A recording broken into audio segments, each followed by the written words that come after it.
Hello and welcome back. Today's topic is relationships.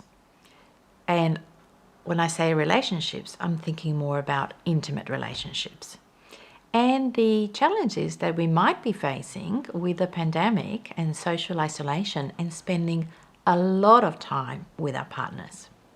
So for some people, that's actually working incredibly well. And I'm hearing reports of people actually becoming closer as a result of being in the house a lot of the time together and spending more time together and having more opportunities to connect. For other people, it's slightly different, and they're getting increasingly irritable or annoyed with their partner and feel like their space is really, really crowded.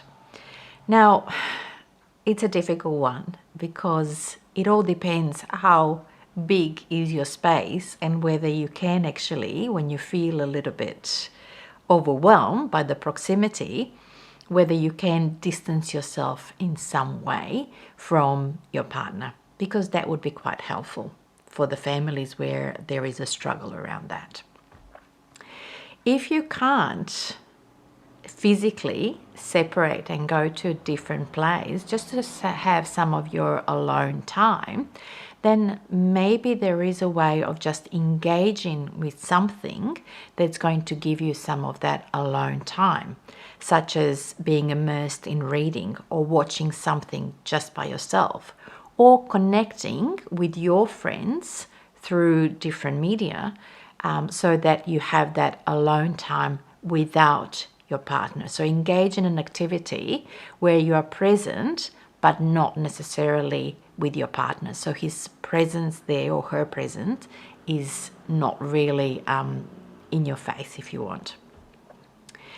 So another way that we can deal with this is use this, for the brave ones, as an opportunity to grow our relationship. So if you have that kind of open and honest relationship with your partner, or you would like to develop one, you can also sit down and basically ask, hey, how are we going? This is a really unusual circumstance. How are we going through this? How are we sailing through this contact and increased proximity, and basically seeing each other a lot more than what we are used to? So this is, again, a change that we are not necessarily used to, or in a situation that doesn't really feel natural and is not part of our routine. So we can use this as an opportunity to grow our relationship and basically sit down and talk and be open about how we're actually feeling.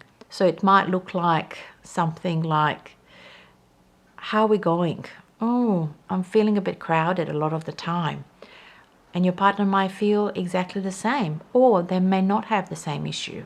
And then what you can do as a team is then go, okay, so this living together is an issue and we are a team. And how can we as a team address this if it needs to be addressed? Okay, so is there anything that we can do differently during the day that's going to make it better for us and easier to go through this process? So stick with it and try it out. See how you go. And always remember that this too shall pass.